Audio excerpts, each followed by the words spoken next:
Hey, welcome or welcome back. So today we're going to do what I'm calling the muted greens. And that's because I really didn't have another way to describe these. Maybe earthy greens would work, although this is kind of a cooler tone. This one is going to be interesting because I've swatched these on this paper before and it's not completely accurate. Like this, I think it was the Autumn Night of 1,000 Years, came up bluer than it is, but you can see here it's pretty green, so it'll be interesting to see what it does here. All right, also, I happen to have two standards and two fun ones that have shimmer.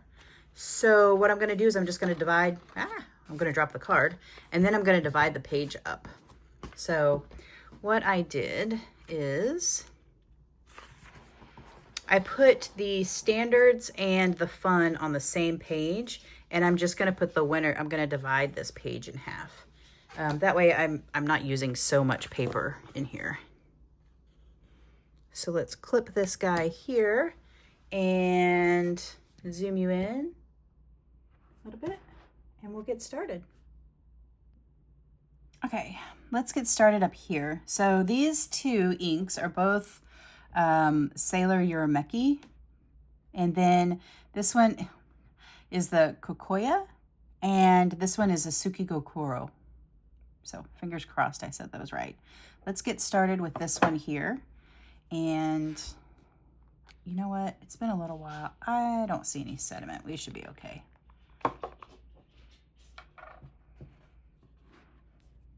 Oh, we got a bubble. Okay. These two inks are ones that I got when I was really getting into fountain pens and fountain pen ink and discovered chroma shading inks, where you can discover other colors once it's laid down. And I became obsessed with that for a little while. So these two are products of that. Let me try to make sure I get all the little dots. So this one is almost like a blue-green in a way that has to me, a brownish red shade, chroma shade to it. It's wet, but let's take a close up. Can you start to see that other shading come in? And then this one takes this one to the max, the Suki Gokoro. Oh, another bubble. This one's also interesting because if you look at the cap, it's like a blue. But when I swatched it initially, it's green. So I'm really interested to see what happens because this looks blue on here too. So it could be, oh no, it is blue. What was happening with my swatch cards that, like, these things are showing up so differently? Is it just time? Like, they're not that old, I don't think, but maybe time is changing the color of the inks a little bit. Because, like, for reference, oops, I just got blue on it. My bad. For reference, this is the card. This is that ink. So we have another one on our hands, just like that Tasha ink, where it looks so different on this card versus here. I don't know what to do about that because that is very clearly blue. And guess what? We've already done the blues. So, oh well. And to be fair, this one's also starting to show blue. And this one also, look at their original colors on this coloring card, which is what I was using to help me make the brackets to make my life easier. But look at that. Look at that. That's crazy. I mean, I know this paper tends to show greens a little bit more blue, but dang. That's, what are you gonna do? Like, I don't even know what color to pick. It's the winner because I don't know if these are the real colors. Oh boy. Okay. Let's Let's move on to the ones with the shimmer in them while I mentally debate what in the world to do with this situation. Okay, so now we have Dominant Industry, Autumn Forest, which has a really pretty copper pink sort of shimmer to it. And then we're also going to have one of my favorites, the Autumn Night After 1,000 Years, which is Wearingeul. Which I'm starting to realize I have tons of Wearingeul things. When I did that purple video not too long ago, I realized I had 0 purple Wearingeul inks. So with my Van Ness order, where I got the new Colorverse Shuttle nib, I also got a couple samples of some purples. So maybe I'll do a sample swatch video in the future when that arrives. All right. This one is getting kind of low because I've used this one a lot, but hey, look, it's actually a muted green, like I intended this video to be. It's so weird. So weird that those two showed up so blue. I'm gonna like get fixated on that and not let it go. Maybe I can just mark them as disqualified because they're not green. Misrepresentation. Oh, that's getting kind of cool with that. Can you see this red sheen that's starting to show up there a little bit? It's right here.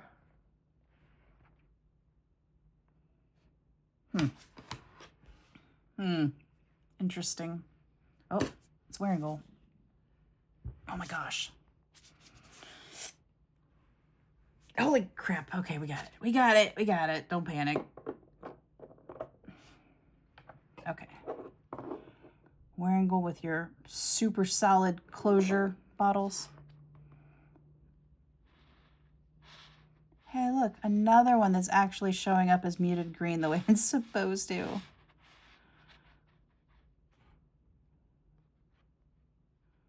This one's so pretty.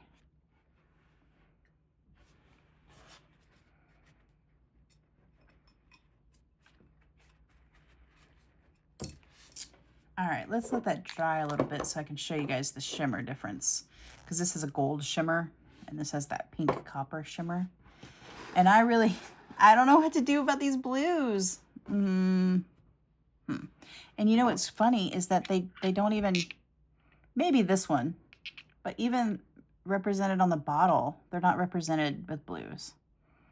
This one I can see being a blue one, but this is supposed to be green. Even when I look at it through the light, it's got a greener tone to it. Okay, so for the sake of the video, even though I'm really liking the way this looks, I'm gonna pick the Kokuya. Yeah, anyway, we'll just pick this one, and I don't know. Out of these two. See, it's going on muted green. Maybe if I don't make it pool, I won't see the blue. Maybe that's the trick. Maybe the pooling of it is throwing me off. Oops.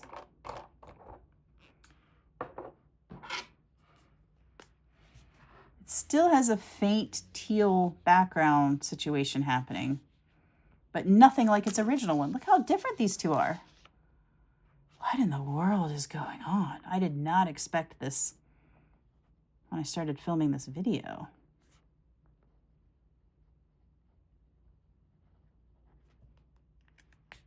How strange. All right. So it's not dry, but let's give you close-ups of these random two blues that are greens. Look how whatever. We'll just skip over down here. Check out the shimmer on these guys. So again, pink, coppery shimmer, and then a gold. So I think of these two, to me, this pink copper one wins just for uniqueness alone. Although, to be honest, I prefer writing with the Autumn Night After 1,000 Years because this tends to be a little bit more dry. But I mean, you can't dispute that, the way that looks. That's just too good. Oh, I also picked up a bottle of the Colorverse Ink of the Year, Blue Green Snake, I think it's called. I got the one with the the purple shimmer, I think. And so I'm going to have to go back in this book and put that in as well.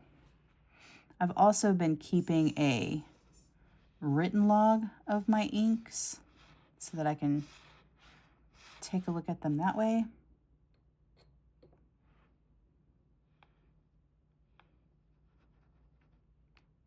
Yeah, maybe we should have called these like brown greens, green browns. I see something crazy. Okay, maybe it's just the paper because look how blue that turned. Now it looks like the first one. But you guys saw it, right? Like I'm not totally crazy. It went down brown, right? You know what? Let's just move this over to the side and get some different paper so that I can see what's going on. That's my scratch pad of junk paper. Ah, yeah, let's go to the kitty cat page. All right, the kitty cat page, and let's get that little Rhodia notepad. I had no idea that this little tiny thing was come in such handy, but it does. Let's see what these things look like. So let's do the Kokuya one first.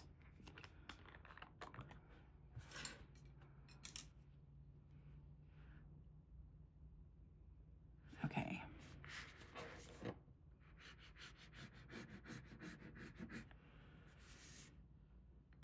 That is laying a lot of ink down, but that's fine. Lay it down, let it dry up. These I did with cotton Q-tips, so I don't know how I'm going to do that with. I mean, we can figure it out. Oh my God, the sound of this nib on this paper.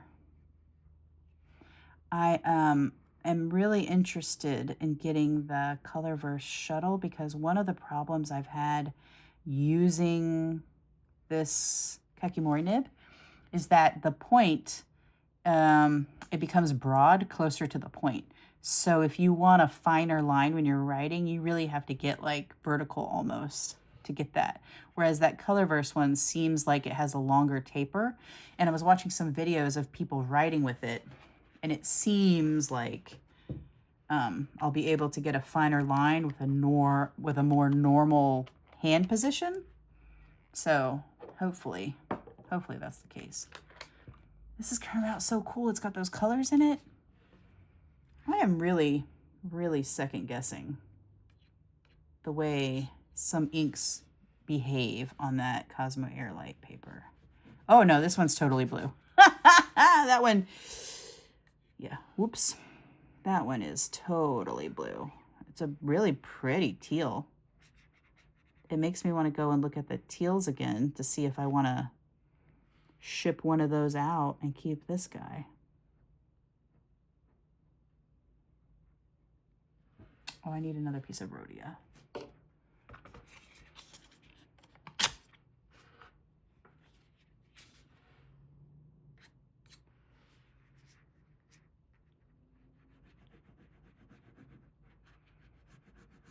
I left in the comments, I think it was of the last video, the one thing I want to do like next year. I'm kind of too far down this path right now, but next year I really want to kind of create one of those journals I've seen some people do where they take a regular, like an A5 or whatever, but then they put strips of other papers in, and then they do the samples on that so you can see at one glance how different they are. So this one was the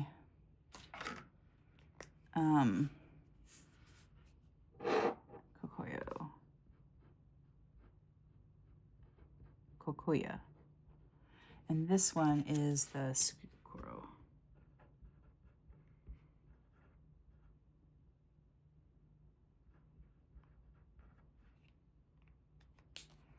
And then let's put that up there. And this one was the Kokuya. You know what? Let's use writing. Let's use the other dip pen and write it this time. See what it looks like in writing. Maybe it's drastically different. Maybe it's the same.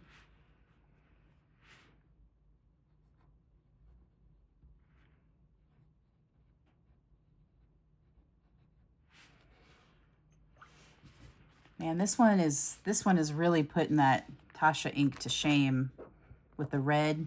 You'll see it in a minute, but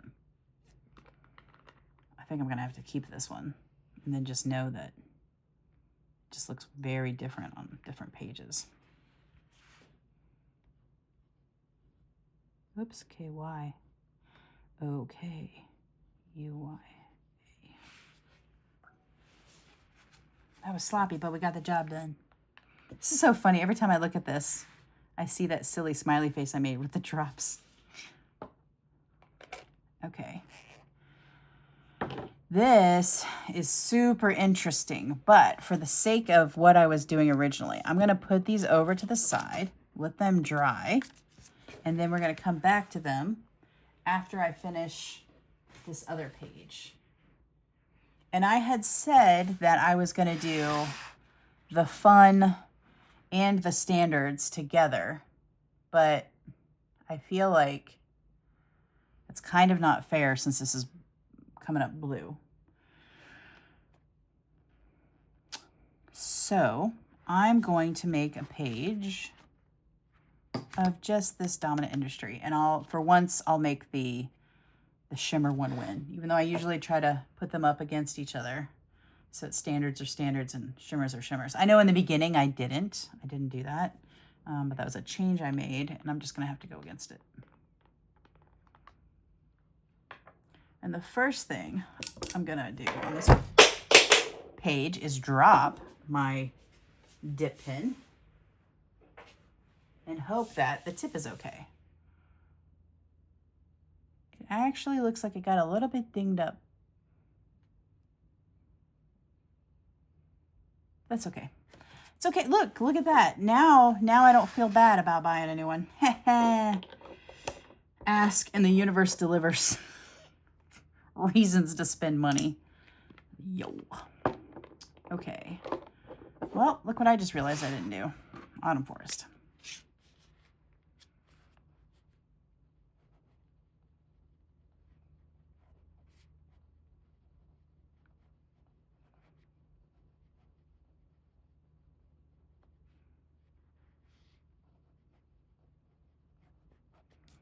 Okay. Once again, shake it up.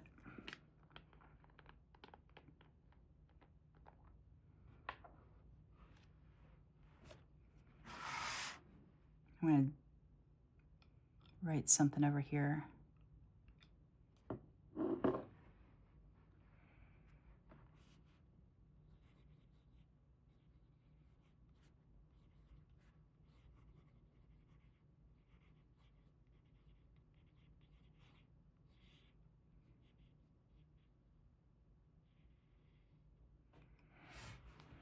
All right, so just I remember my utter shock at that thing. And then, oh no, let me write the word winner first. I use this ink so much I have to go so low for a sample.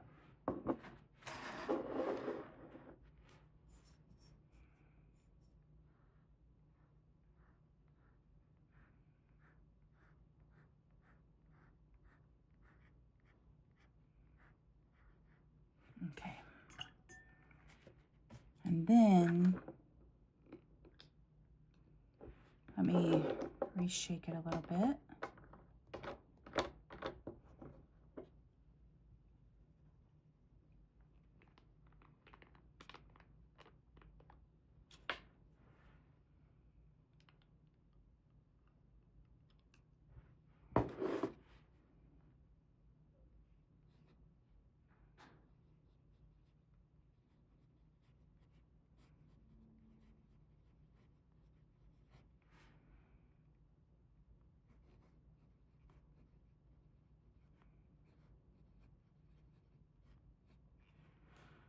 Excellent. Very nice. I'm also looking at where that ink is drying on that other page, and it's so different. What are you gonna do? Ouch. You're gonna hit the desk in frustration, I guess.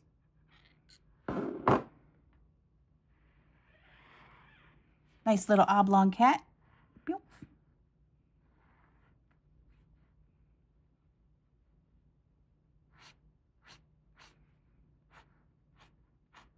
Oh yeah, I can feel where the nib is a little bit messed up.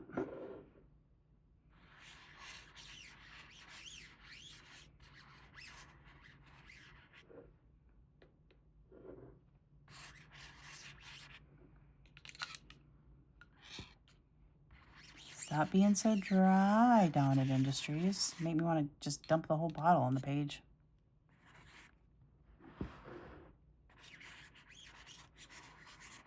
I feel like it's drying as fast as I'm putting it down on the page.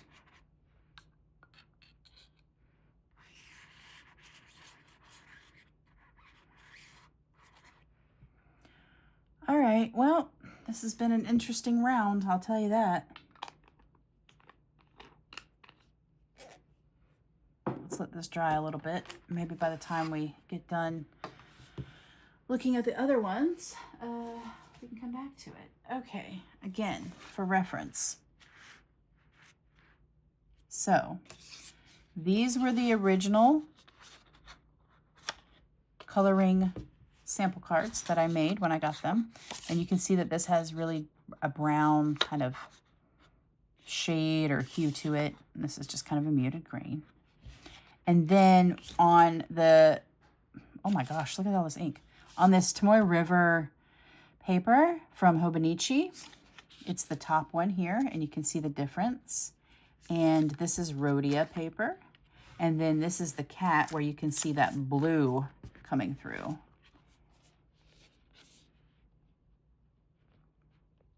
And you can see on the Rhodia, it's also showing up more blue. You can see the blue right here. It's almost a purple, honestly.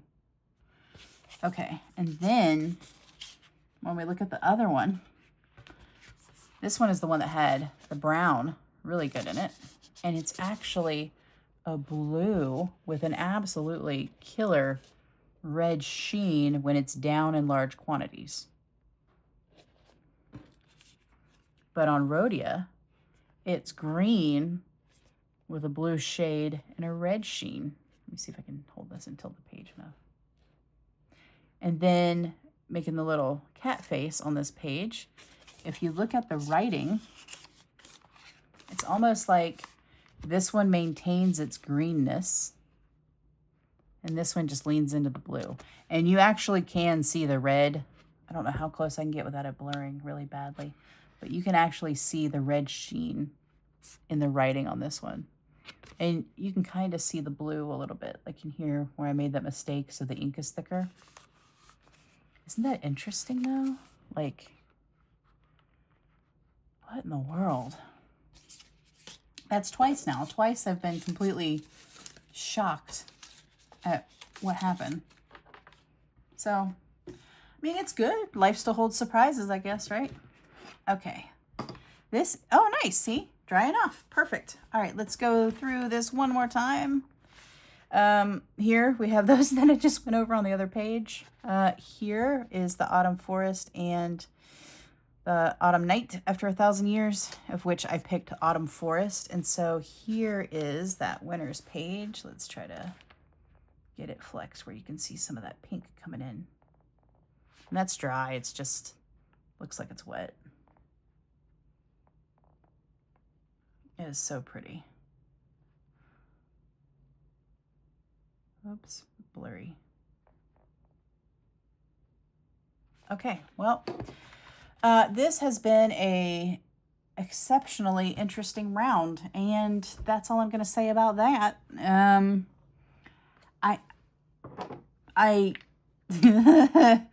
Okay. I'm not going to sell the Wearingeul or the Dominant Industry. I like them and use them way too often.